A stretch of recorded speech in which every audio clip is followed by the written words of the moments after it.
Salve família, salve tropa, marcha nos progressos. Estamos aqui com mais um vídeo extra na semana, tá? É por isso eu já peço vocês de antemão, para eu não esquecer, inscreva-se no canal, curta, comenta, compartilha, ative as notificações aí também, para vocês ficarem mais atentos quando lançarmos nossos vídeos na segunda, na quarta e na sexta. E quando existir agora vídeo extra ou live surpresas também. Tudo bem? E hoje, rapidamente, eu quero trazer aqui uma notícia, além das várias que têm acontecido atualmente no nosso país. É uma notícia que movimentou aquilo que eles chamam de bancada evangélica, né, no Congresso, que foi justamente uma resolução. Vou até ler aqui, que eu fiz umas anotações, isso daqui eu tenho que ler, que são muitas coisas. Muitos detalhes que de cabeça eu certamente esqueceria. Foi publicada no dia 29 de 4 de 2024 a resolução de número 34 pelo Conselho Nacional de Política Criminal e Penitenciária, CNPCP. Foi publicado no Diário Oficial, tá? Essa resolução, que são diretrizes e recomendações como está escrito aqui, referentes à assistência socioespiritual à liberdade religiosa das pessoas privadas de liberdade, né? Do sistema carcerário, vamos dizer assim. Então, são diversas recomendações, é um documento até que grande, você pode... Vou deixar o link na descrição para quem quiser e tiver o interesse de ler, afirmando e reafirmando diversos direitos que os religiosos tem de fornecer essa assistência a essas pessoas que estão presas, né, privadas de liberdade. Porém, isso não é um assunto novo. Alguns tempos atrás aí já houveram vários embates nessa esfera, porque muitos líderes religiosos estavam reclamando dos tratamentos que estavam tendo no sistema penitenciário. Muitos estavam sendo impedidos de exercer esse trabalho, estavam sendo exigidas coisas além do que são exigidas. Então, esse documento vem para dar um norte, né? Normatizar algumas coisas, sugerir outras, definir algumas coisas, porém, isso daqui não tem poder de lei, tá? São apenas diretrizes e recomendações.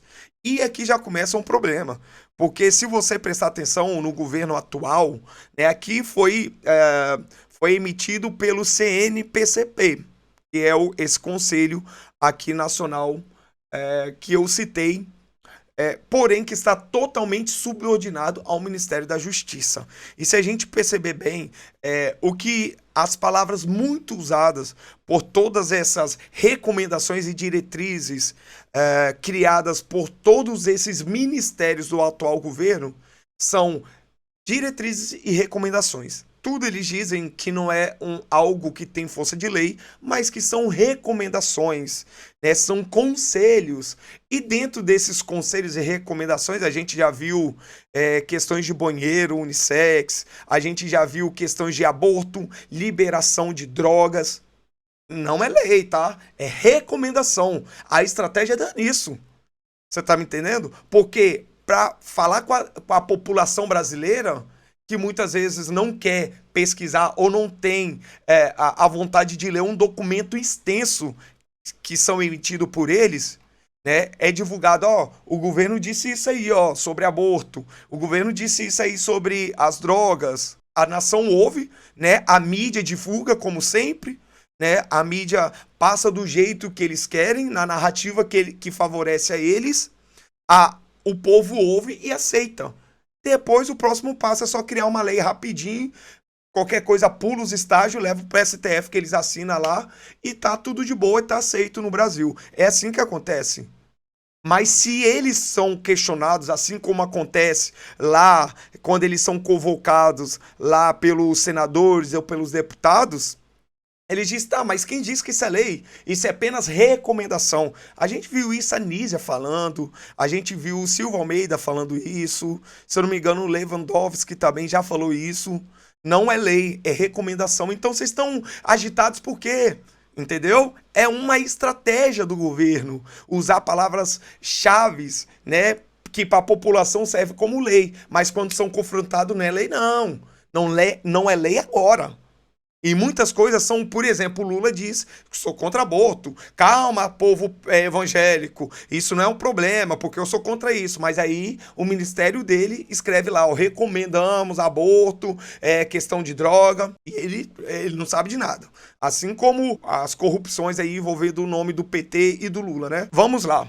Voltando aqui, temos várias considerações e vários princípios fundamentais que garantem, né, a liberdade religiosa do preso, o direito do preso ter assistência religiosa, e todas as religiões ou não religião. Tá? Um ateu também, dentro da cadeia, ele tem o direito de receber assistência por ser ateu, né? A comunidade ateia, aí, eu não sei como que se chama, também tem o direito de ir lá prestar assistência a esse preso. É agnóstico, a comunidade aí agnóstica aí também tem o direito.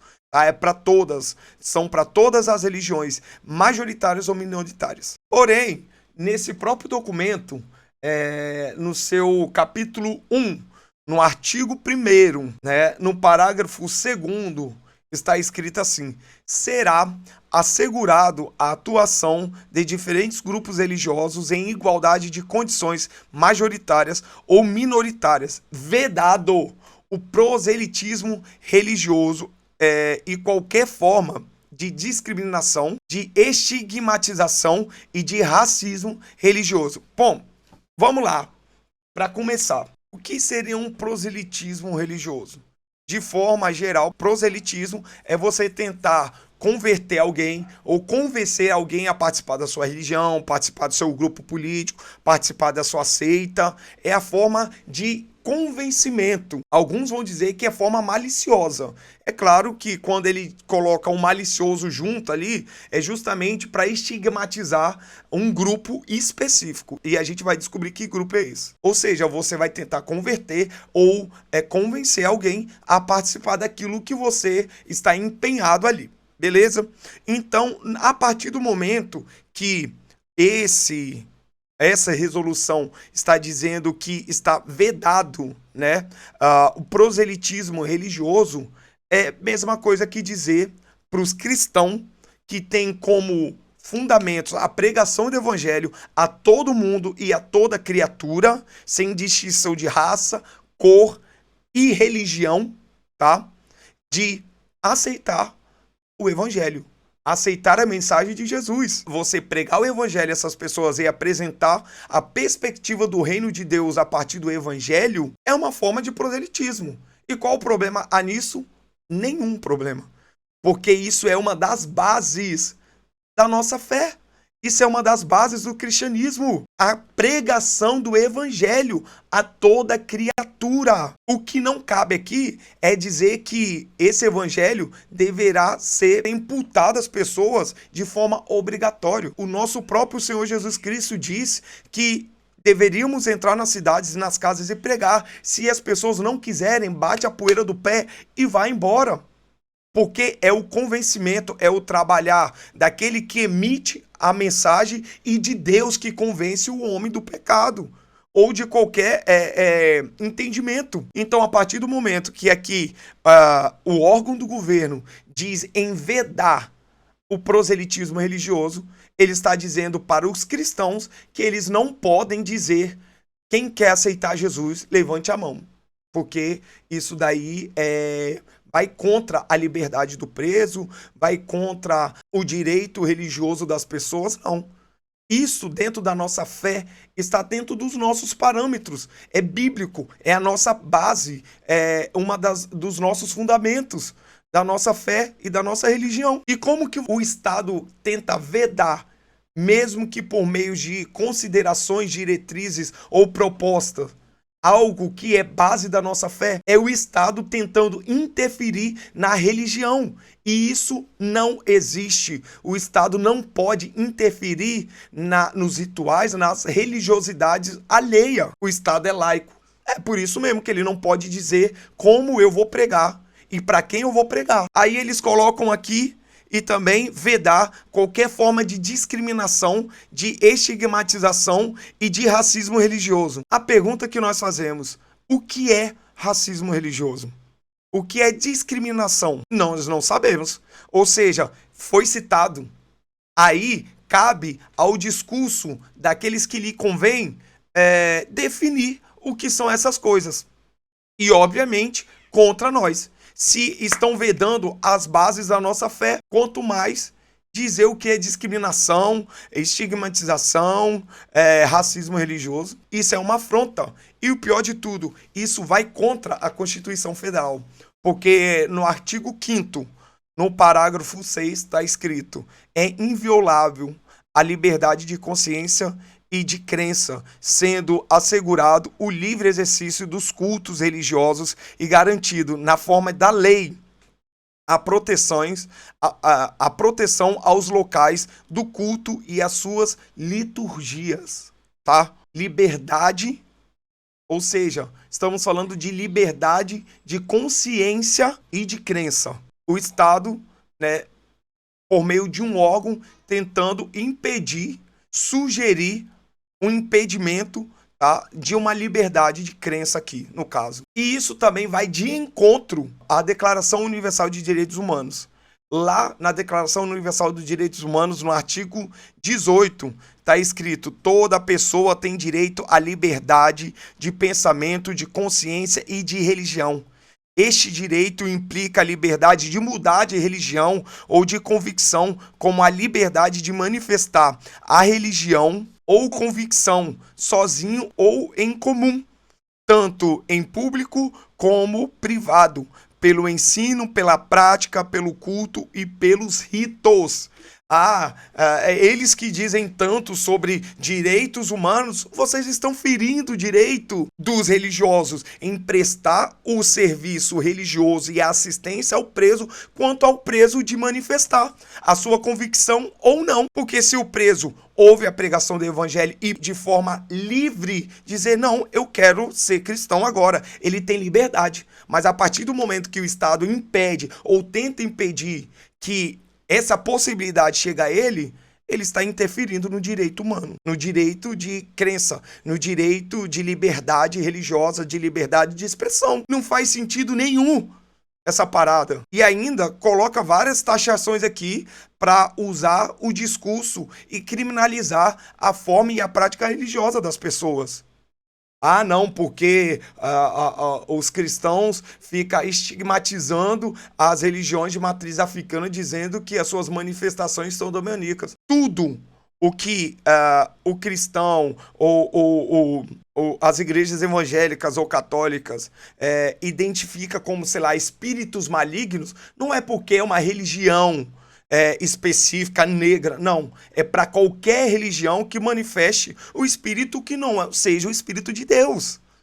Você tá ligado? Isso é só um exemplo que eu tô dando. Ninguém aqui tá atacando a religião de ninguém. Um exemplo disso é que essa questão de esse espírito é maligno não é referência a uma religião específica. É qualquer religião que manifeste um espírito que nós cremos que não seja proveniente do Espírito de Deus. Não, é porque é do candomblé, da Umbanda. Não. Se aparecer uma religião nórdica, de Odin, de Zeus, uma religião grega que adora Zeus e que as pessoas estão dizendo que estão manifestando o espírito de Zeus, ou os nórdicos estão manifestando o espírito de Thor, também será considerado espíritos malignos, ou espírito que não provém de Deus. Simples. E aonde há crime nisso? Nenhum. Não há crime nisso. Você sabe por quê? O ateu, ele pode dizer para mim que eu estou orando pro além, para ninguém, para nada. Aonde há crime nisso? Nenhum. E o ateu está dizendo que não existe a base suprema da minha fé, que é Deus. Isso não é crime. Isso é liberdade religiosa dele de crer nisso e de falar. Ele dizer isso não é crime nenhum. É expressão de convicção dele. E não há problema nenhum nisso. E eu chegar para ele e falar: Jesus tem um plano na sua vida e ele quer salvar você. Qual crime há nisso? Nenhum. Porque é a minha liberdade de expressar minha fé e um proselitismo religioso, sim, de tentar convencer ele a aderir à minha fé. Porque, para mim, eu creio numa transformação espiritual. Da mesma forma, dizer que a minha fé, a minha religião acredita ou não em determinados espíritos ou manifestações espirituais não provém de Deus, não há crime, não é crime e nem racismo religioso. É apenas uma convicção de fé. E isso não é racismo, nem estigmatização nenhuma. Outro exemplo, aqui no Alcorão, na Zurata, denominada como a mesa servida, está escrito: o Messias, o filho de Maria, nada mais é do que um mensageiro. Outros mensageiros passaram antes dele. Sua mãe era uma justa. Ambos alimentavam-se como os demais humanos. Ou seja, é um ensinamento afirmando que Jesus não era filho de Deus, que Jesus não era Deus, que Jesus era um mensageiro e ele não era divino. Ele era enviado por Alá, no caso, por Deus, mas ele não era Deus e nem filho de Deus. Agora eu te pergunto, isso, Jesus, filho de Deus, é a bases fundamentais da nossa fé. Um muçulmano dizer isso não é problema nenhum. Não é uma estigmatização e nem um racismo religioso contra cristão. É a crença e a religião dele. Ora, então, se eles estão dizendo que Jesus, a base da minha fé, não é Deus, eles estão atacando a minha religião? Não. Isso é livre consciência e crença religiosa deles. E não há problema nenhum. E eles tentarem me convencer que Jesus não é Deus, não há crime nenhum nisso. Não há prejuízo nenhum. A liberdade, pelo contrário, isso reafirma a liberdade deles de pregarem e a minha liberdade de dizer que eu não aceito. Você está entendendo? Não é crime religioso, não é racismo, não é segregação, é apenas liberdade religiosa. E qual é o problema do crente, vamos dizer assim, do protestante, ir lá na cadeia, de um bispo, de um padre, de um frei, ir lá na cadeia e dizer assim, aceita Jesus? Qual o problema nisso? Qual o prejuízo à liberdade nisso? Alguns repórteres entraram em contato lá, se eu não me engano, com o Ministério da Justiça lá, e o que foi dito para eles que não, isso daí não está impedindo ninguém de pregar o cristianismo, o evangelho. Na verdade, está reafirmando o direito, mas não é o que parece. É nas entrelinhas que vocês querem pegar a gente. É nas entrelinhas que vocês estão nos perseguindo. E já que esse documento não tem força de lei, é apenas uma diretriz que sugere, a minha sugestão para todos os cristãos é não parem de fazer o apelo, porque isso é uma das nossas missões, dizer para o ser humano, aceita Jesus, arrependa dos seus pecados, e ele vai transformar a sua vida. Usar as palavras de um repórter que falou de uma pessoa na internet. O Estado deveria agradecer a igreja por estar fazendo esse trabalho. O Estado deveria agradecer. E eu já fiz parte, já participei de um simpósio na UFES, Universidade Federal do Espírito Santo, na época da pandemia, e foi online, e eles estavam atacando a religião. Isso porque não deu para eu gravar, que o notebook da época não ajudava. Eu iria gravar para mostrar como eles atacam de forma velada ou explícita a nossa religião, dizendo que, olha, aonde o Estado não está atuando, eles entram lá para manipular o povo. Tá? Por isso que nas favelas, os protestantes, os pentecostais têm muitos adeptos. E é aí que eles estão manipulando o povo. É aí que eles estão fazendo o povo votar nos partidos que eles querem. Que hipocrisia! Assim como eu disse em outro vídeo, que se não fosse a união dos brasileiros em pró Rio Grande do Sul, e esperassem apenas o governo, tanto prefeituras, governo do estado e governo federal, muita gente iria morrer e a catástrofe seria maior ainda. Mas não, o brasileiro não esperou, se uniu e foi. É isso que a igreja faz, porque está na nossa missão. Além de pregar o evangelho, resgatar vidas do crime, das drogas, isso interfere diretamente na transformação social.